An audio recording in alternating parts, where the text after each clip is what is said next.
welcome back finally to another review, and I'm pretty sure you just saw it there, but this is Dark Side of the Moon by Pink Floyd. I'm really excited for this one. Had a long history with this one, so therefore I'll try not to take too long with this one, but here goes. This is would actually stop doing that stupid. There we go. Yeah. I didn't already do a review of this, right? No, I didn't do this one yet. I guess I probably should have checked that before I did that. Anyway, this is Dark Side of the Moon by Pink Floyd. If you didn't know that by the cover, you can leave. Anyway, I don't have much to introduce this other than that it is an absolute classic. So, Dark Side of the Moon has a very, very interesting history. It's actually one of their, well, they as in Pink Floyd, it's one of their darker works, to say the least. I mean, that's counting in Wish You Were Here, which was, I mean, if you ever listen to that, it's a, but this album right here is so influential, and I'm sure you've seen it on t-shirts at Hot Topic or Kmart or literally everywhere. I'm just trying to name random stores that probably have it, and I'm pretty sure if I named one, it would be there. So, let's start with the cover art. Absolutely iconic. Absolutely iconic. There's no way that you will meet someone who doesn't know this. And on the back side, it's a little bit bigger for some reason. The scale is a little off, but that's okay. It is in stereo, actually, and this was released by, I want to say, Pink Floyd Records. Yeah, Pink Floyd Records. This is a reprint, the 2016 reprint. Actually, if one gets specific, I'm pretty sure this is a 40-year anniversary edition. I want to say that's what it is. But, I mean, if so, they're a little late. It came out in 1973. So, anyway, my point is that this is an absolutely wonderful album, and I'm happy that you guys are here to check it out with me. So, to start off with, the cover art, again, absolutely love it. I mean, there's nothing more to say than this. This is one of the top-selling albums of all time, and if you don't know it, then I'd be very surprised. Going on the inside here, this is a gatefold, which looks totally cool and opened up. If you look on the inside, it's got a little heart rate monitor, lyric sheet, credits, stuff like that. General stuff that you'd see in any sort of album. Mine actually came with 2 posters and a plethora. When I say plethora, I mean 2 postcards. And I mean, I got a postcard in the Wish You Were Here album, actually, and if you want to see those, then check out the collection video, which I will post in the link below. But oh geez, I need to change the name of this.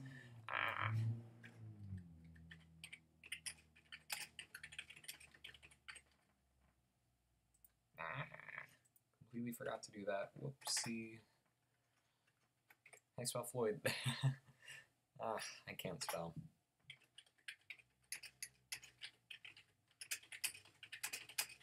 Skip ahead like 10 seconds.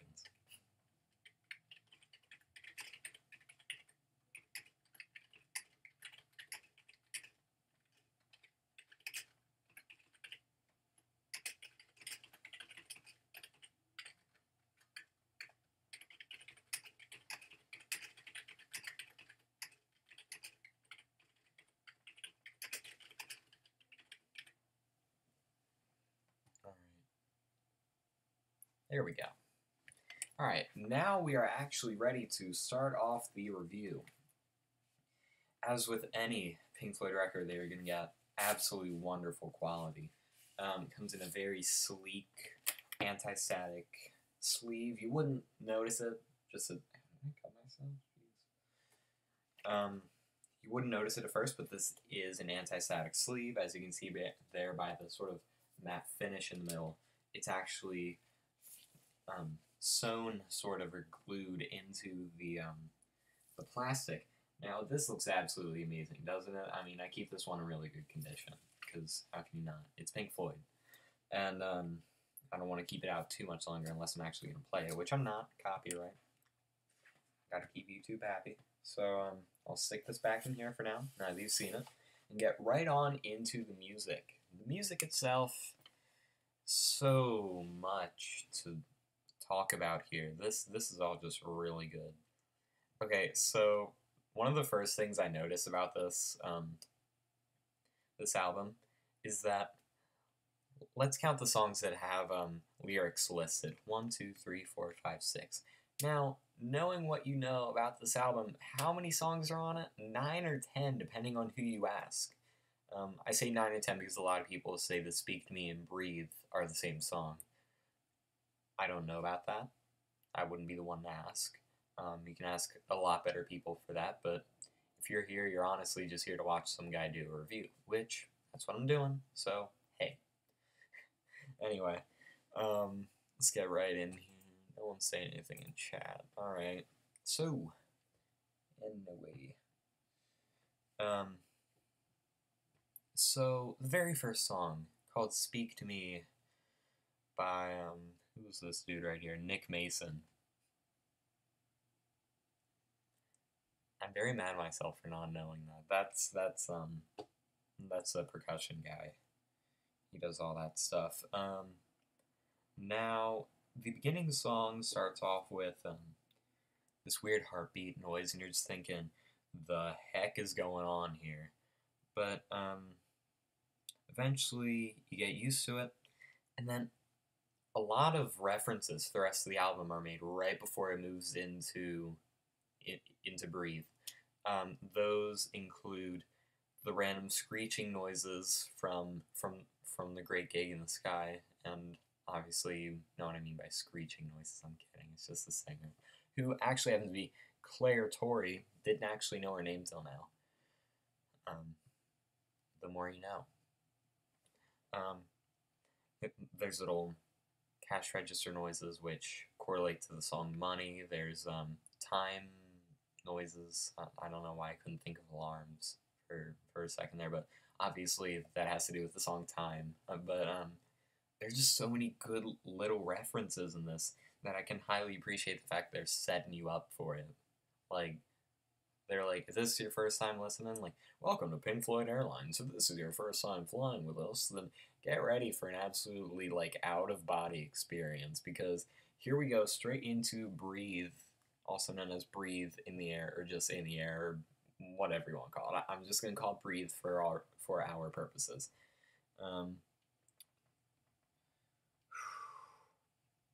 It's going to be hard to get through this, because there's just so much to each song, and this is one of the ones you're going to have to listen to after I talk about it. By far, this is going to be the first one you're going to have to do that with. Actually, no, not the first. I think I did that with Purple Rain. So, Breathe in the Air is an interesting song. It's, again, it's hard to talk about these songs without people knowing what they are before going into a review.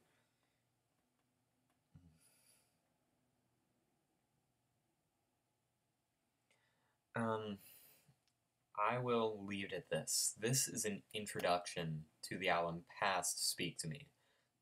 Speak to Me is like, get used to weird noises, guys, because you're going to hear them a lot.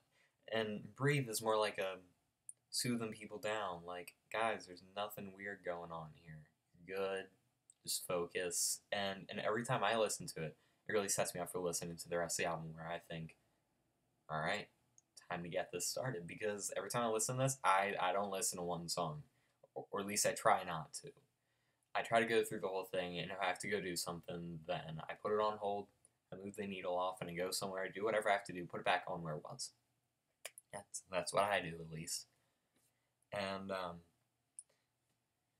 as with Pink Floyd, you have to listen to the lyrics and get them.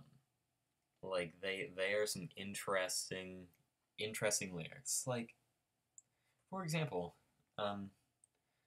Run, Rabbit, Run. Dig that hole, forget the sun.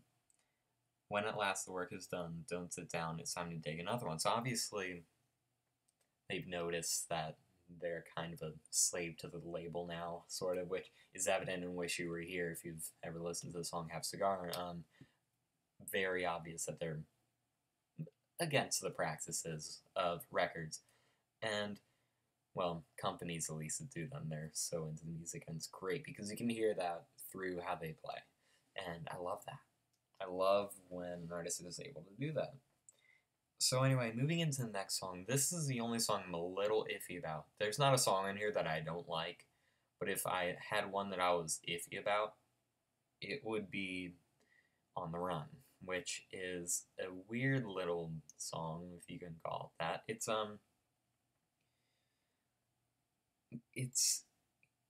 like someone took a synthesizer and like it's like you take a synthesizer and have something crawl on it for a while, see if they make a song. I mean, I'm not insulting them by saying that, but this song is just it's all over the place. It's all over the place. It's very paranoid to say the least. Um, from what I gathered in interviews and other speculations, it's about it's either Roger Waters or David Gilmour's, or maybe it was Richard Wright. All I know is that it's all of them except for the percussion guy. It's all of them except for that guy. It could be any of those three. It's about their fear of flight for some reason, which I mean I can get that. I heard like partway through there's like a little like PA announcement, and you're thinking, oh, that sounds specifically like an airport. That's kind of weird. Why is that there? I could go into that. But anyway, now that we're finally off that song,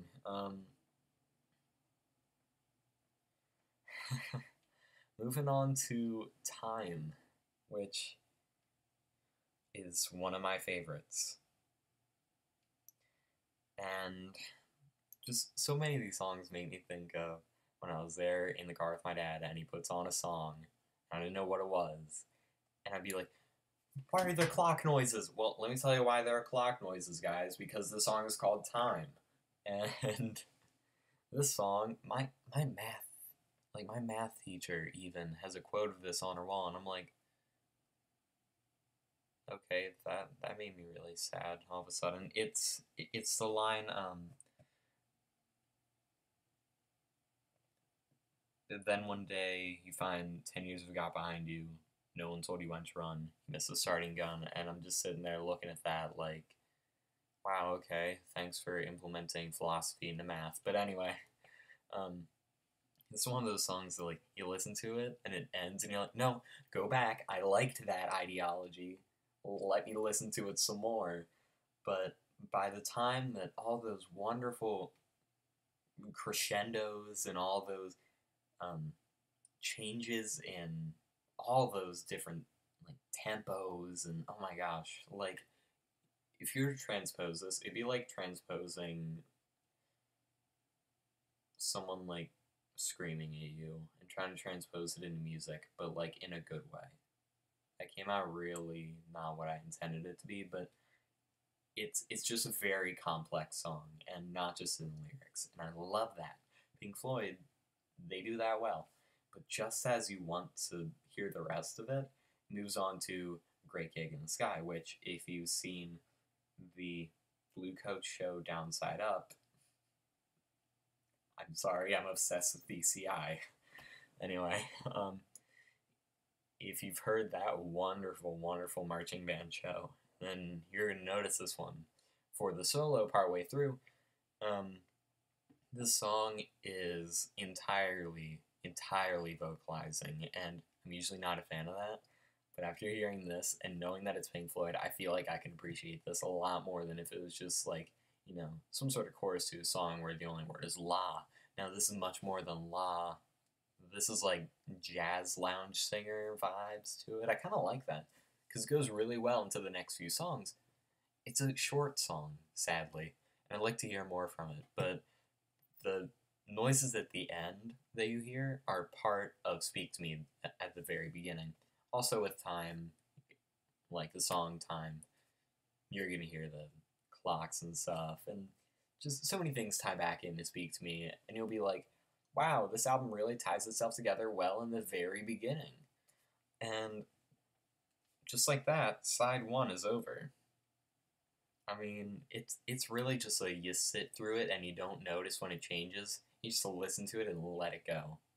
You just put that thing on the turntable, you put the needle on it, it just goes this whole way through smoothly. And you sit there, you have a nice little self think. I forgot to put on my needle protector. There we go. Stay safe. Yeah, I get worried about that thing. Hasn't been sounding all that good lately, especially with my Fall Out Boy albums. That's sad. That's really actually it's only my Fall Out Boy albums. Anyway. I should probably stop that. Also, I just realized the Mania comes out on the 19th and not the 18th, so I need to check my descriptions and make sure that I didn't say anything about it coming out on Thursday, because it doesn't come out on Thursday. Anyway. The next song, well, after we flip the record over, is one of the most noticeable bass lines in history, like ever. And that will be the song Money. Now, I would go grab my guitar and play it, but I don't know how to play it. I used to know, but I completely forgot how to play it. But anyway, it starts off with money noises, very, very stereotypically cartoony money noises, like ching noises, if you know what I mean, right? Like the sounds of cash registers opening, coins falling into something. And needless to say, it's a great song. This, again, if their main theme in this album was commercialism, or capitalism, or something relating to money, they hit it on the head. Because, dare I say it, this is one of my favorite songs in this album, other than Time and Us and Them and Brain Damage and Eclipse and Speak to Me and Breathe and and literally all of them except for, like, you know, the one which I'm not necessarily a fan of. But again, I just let it play through. I don't mind it. I just wouldn't listen to it normally. But and again, Pink Floyd, as soon as you've done Money, and there's a great saxophone solo in it, and it just it's so good. It's so good. As a saxophone player, I love this album. Actually, as a saxophone player, I love Pink Floyd in general. Because the saxophone is just great. It's great. It's just the solos cut in and out just as smoothly as they came in, and it's just a very well constructed song. Now that moves you straight into Us and Them, which is my absolute 100%. I don't care what I said earlier, but this is my absolute 100% favorite #1 song on Dark Side of the Moon. Because, again, it starts off with a saxophone solo, and it has a major difference between the verses and the choruses, and again, complex as heck, because it's Pink Floyd. And it's great. It's just well crafted to the point of it not being too complex that you sit there and you're like, what am I listening to? Like, it's not like math rock. Like, it's nothing like math rock. I don't know why I compared it to that. But this song, it stands out from the rest of them in the fact that you know how I said The Great Gig in the Sky fits in with a jazz lounge vibe? This song personifies jazz lounge vibe in the span of about six-ish is that what it is, I think? Minutes that it plays. You'll sit there and you'll be like, whoa, Money just ended. I just heard one of the best songs of all time. And then you'll hear the slow, soft entrance of Us and Them. And then you hear that, like, the smooth silky, beautiful saxophone. It's absolutely gorgeous. And you'll be like, oh, take me there, Roger Waters. But anyway, I mean, obviously it's not him playing it, but still. I love a song to death. Because if not just for the lyrics, for the song itself, this is one song that I could definitely say I could listen to this apart from the rest of the album. That's right, I said it. I came out and said it. But that's how I feel about it. I like it. It's a good song. It's concise. It's clear. Well, it's not extremely concise, but there so many differences between like the verses and the chorus, as I said earlier. The crescendos just hit you like whoa, gosh dang, simmer down there. But not in a bad way. Like in a like, whoa, that was really good. That actually woke me up a little after the other songs because I was like half asleep, but in a good way. Pretty much anything that happens in Pink Floyd, it's going to be a good way. Like anything that I say, it's in a good way. But Us and Them, again, saxophone solo at the end too, which is just as good, if not better. And just like that, it's done, moves into Any Color You Like, which is a little bit of a synthesizer theremin sounding thing. If you know what a theremin is, it's the thing you like wave your hand around and makes different noises and notes and stuff. That's what it sounds like to me. I don't know. It just sounds like that. And it's like if you took the backing of the song Brain Damage and put it on top of of someone playing a theremin, that's probably what you get. It's not the longest thing, but it takes you between Us and Them and Brain Damage because they're just so very distinct that you can't just go from one to the other. And I completely understand Pink Floyd's decision to make these two separate songs and not to put them right next to each other because that would totally ruin the dynamic of the album. But once that's all done, Brain Damage was actually one of the first songs I ever heard off this album, thanks to, guess what? Nope, not my dad. You're wrong, actually. My 6th grade teacher, who I really hope is watching this. Gosh, that was forever ago. I remember I walked into the classroom, and I hear this song, and I'm like, that voice sounds a lot like Roger Waters, because I had heard Time already, and I had heard a bit of The Wall. I hadn't heard any of Animals, or any of Atom Heart Mother, which is actually one of my favorite albums now. I hadn't heard any of, like, really, really popular Pink Floyd, or really, really obscure Pink Floyd, like metal Pink Floyd, like not METAL, but MEDDLE, which is one of their albums. Not metal, like that genre. We don't talk about that here. Unless I'm talking about a band that actually is, which will probably be a while. But Brain Damage has some like pretty hard-hitting lyrics for a song title. They'd be like, "The heck is he talking about?"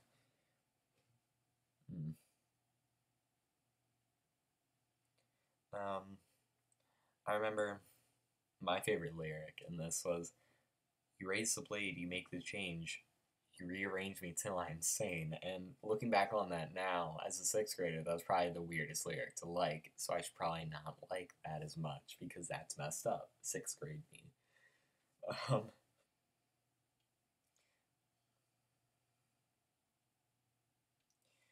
This, I don't have all that much to say about this, other than that it's well played, like, as a song, not as in, like, well played, like, nice job, like, well played, as in, it's a very, like, I don't want to say that there were, like, a lot of takes done for this one, but if there were, they weren't in vain, like, whatsoever.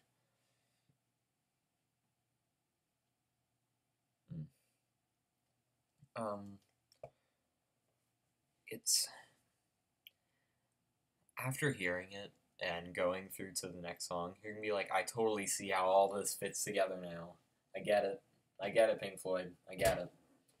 Which then takes me to Eclipse, the very last song. Now, let's just take a look at these lyrics real quick. I can. I don't know if you can see that all that well. Do you see the repetition?